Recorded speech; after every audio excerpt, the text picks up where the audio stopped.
ನಾನಿವಾಗ ಒಂದು ಪ್ಲೇಟ್ಗೆ ಹಾಕಿ ಟೇಸ್ಟ್ ಮಾಡಿ ಹೇಳ್ತೀನಿ ಹೇಗೆ ಬಂದಿತ್ತು ಅಂತ.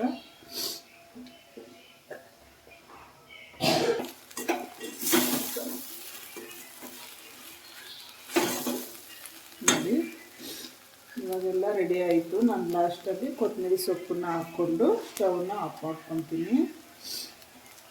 ತುಂಬಾ ಸುಲಭ ಮಾಡೋದಂತೂ.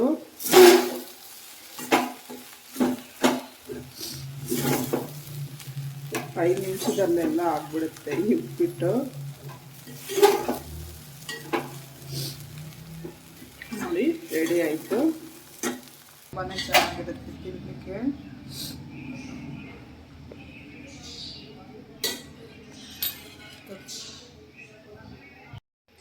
Hi friends, welcome back to my YouTube channel. ನಾನಿವತ್ತು ಕಡಲೆಪುರಿ ಉಪ್ಪಿಟ್ಟು ಮಾಡ್ತಾ ಇದ್ದೀನಿ. ನಾವು ದೇವಸ್ಥಾನಕ್ಕೆ ಹೋಗಿದ್ವಿ, ಅಲ್ಲಿ ತಂದಿರೋದು ಯಾರು ತಿಂದಿಲ್ಲ ಮನೆಯಲ್ಲಿ. ಹಂಗಾಗಿ ಒಂದು ಸ್ವಲ್ಪ ಸಾಯಂಕಾಲ ನಾನು ಈ ಥರ ಉಪ್ಪಿಟ್ಟನ್ನು ಮಾಡಿಕೊಡ್ತಾ ಇದ್ದೀನಿ ಮಕ್ಕಳಿಗೆ. ಅದಕ್ಕೆ 1-2 ಈರುಳ್ಳಿನ ತಗೊಂಡು ನೀಟಾಗಿ ಹಚ್ಕೊತಾ ಇದ್ದೀನಿ.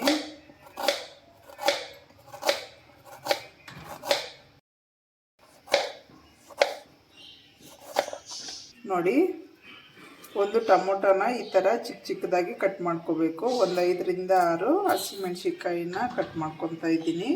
ಖಾರ ಎಷ್ಟು ಬೇಕೋ ಅಷ್ಟು ನೋಡ್ಕೊಂಡು ಹಾಕ್ಕೊಳ್ಳಿ. ಇದಕ್ಕೆ ಸ್ವಲ್ಪ ಜಾಸ್ತಿ ಹಾಕಿದ್ರೂ ಖಾರ ಜಾಸ್ತಿ ಆಗಿಬಿಡುತ್ತೆ. ನೋಡಿ, ಕೊತ್ತಂಬರಿ ಸೊಪ್ಪನ್ನ ಈ ರೀತಿ ಚಿಕ್ಕದಾಗೆ ಕಟ್ ಮಾಡ್ಕೋಬೇಕು. ಕೊತ್ತಂಬರಿ ಸೊಪ್ಪು ಹಾಕಲೇಬೇಕು ಇದಕ್ಕೆ, ಇಲ್ಲಾಂದರೆ ಅಷ್ಟು ಚೆನ್ನಾಗಿರಲ್ಲ. ಈ ಥರ ಹಾಕ್ಕೊಂಡು ಈ ರೀತಿ ನೀಟಾಗಿ ನಾವು ತೊಳ್ಕೊಬೇಕು. ನೋಡಿ, ಈ ರೀತಿ ನೀಟಾಗಿ ಸ್ವಲ್ಪ ನೆನೆಯಕ್ಕೆ ಬಿಡಬೇಕು. ಇದು ಉಪ್ಪು ಕಡಲೆಪುರಿ ಆಗಿರೋದ್ರಿಂದ ಸ್ವಲ್ಪ ನೆನೆಬೇಕು. ನಾನು ಸಪ್ಪೆ ತಗೊಂಡಿಲ್ಲ, ಅದಾದರೆ ಬೇಗನೆ ನೆಂದು ಬಿಡುತ್ತೆ. ಇದೇ ಚೆನ್ನಾಗಿರೋದು ಉಪ್ಪಿಟ್ಟಿಗೆ. ಈ ರೀತಿ ಎಲ್ಲ ಹಿಂಡ್ಕೊಂಡು ಒಂದು ಬಟ್ಲಿಗೆ ಹಾಕ್ಕೋಬೇಕು.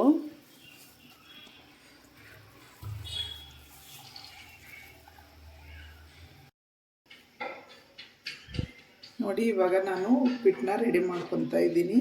ಫಸ್ಟು ಒಂದು ಬಟ್ಲಿಗೆ ಸ್ವಲ್ಪ ಎಣ್ಣೆ ಹಾಕ್ಕೋಬೇಕು. ಸ್ವಲ್ಪ ಎಣ್ಣೆ ಜಾಸ್ತಿನೇ ಹಾಕ್ಕೊಳ್ಳಿ.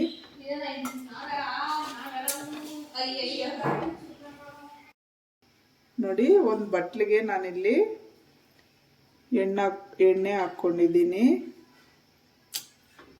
ನೋಡಿ, ಇವಾಗ ನಾನು ಉಪ್ಪಿಟ್ಟು ರೆಡಿ ಮಾಡ್ಕೊತಾ ಇದ್ದೀನಿ. ಅದಕ್ಕೆ ಫಸ್ಟು ಒಂದು ಬಟ್ಲಿಗೆ ಒಂದು ಸ್ವಲ್ಪ ಎಣ್ಣೆ ಹಾಕ್ಕೊಂಡಿದ್ದೀನಿ. ಎಣ್ಣೆ ಸ್ವಲ್ಪ ಜಾಸ್ತಿನೇ ಹಾಕ್ಕೋಬೇಕು ಈ ಉಪ್ಪಿಟ್ಟಿಗೆ.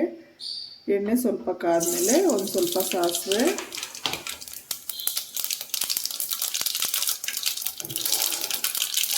ನೋಡಿ ಹಸಿಮೆಣಸಿನಕಾಯಿ ಹಾಕ್ಕೊತಾ ಇದ್ದೀನಿ.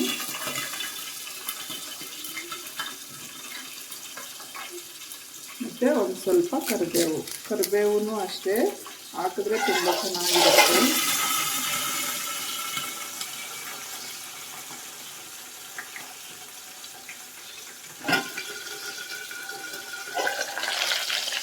ಇದು ಒಂದು ಸ್ವಲ್ಪ ಫ್ರೈ ಆದಮೇಲೆ ಈರುಳ್ಳಿನ ಹಾಕ್ಕೋಬೇಕು ನಾವು.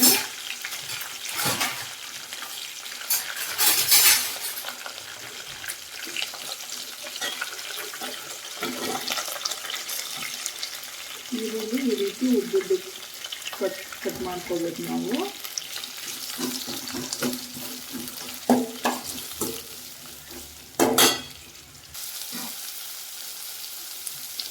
ನೋಡಿ, ಸ್ವಲ್ಪ ಈರುಳ್ಳಿ ಫ್ರೈ ಆಗಬೇಕು.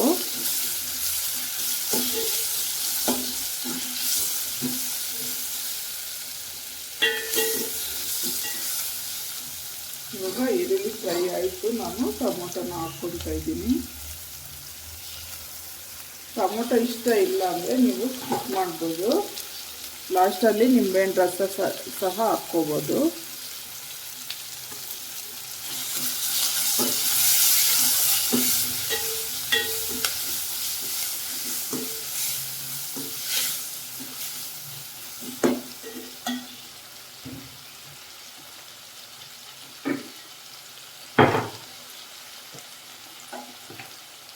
ನೋಡಿ, ಇವಾಗ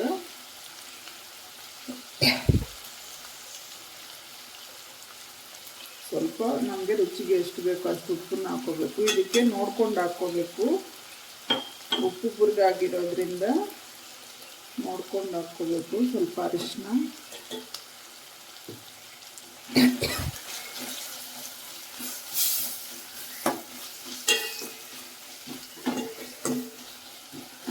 ತುಂಬಾ ಬೇಗ ಆಗಿಬಿಡುತ್ತೆ ಇದು.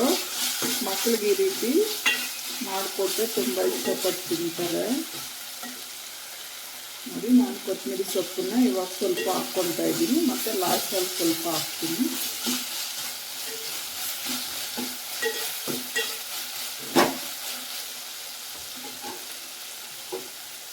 ಇವಾಗ ಕಡಲೆಪುರಿನ ಹಾಕ್ಕೊತಾ ಇದ್ದೀನಿ.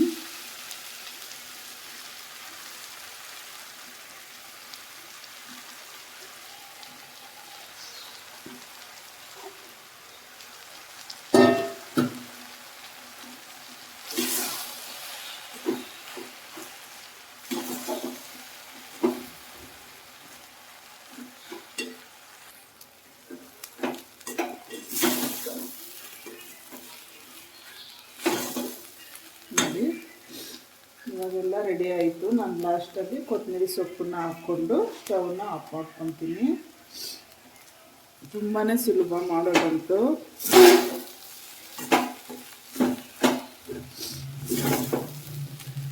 ಐದು ನಿಮಿಷದಲ್ಲೆಲ್ಲ ಆಗ್ಬಿಡುತ್ತೆ ಈ ಉಪ್ಪಿಟ್ಟು.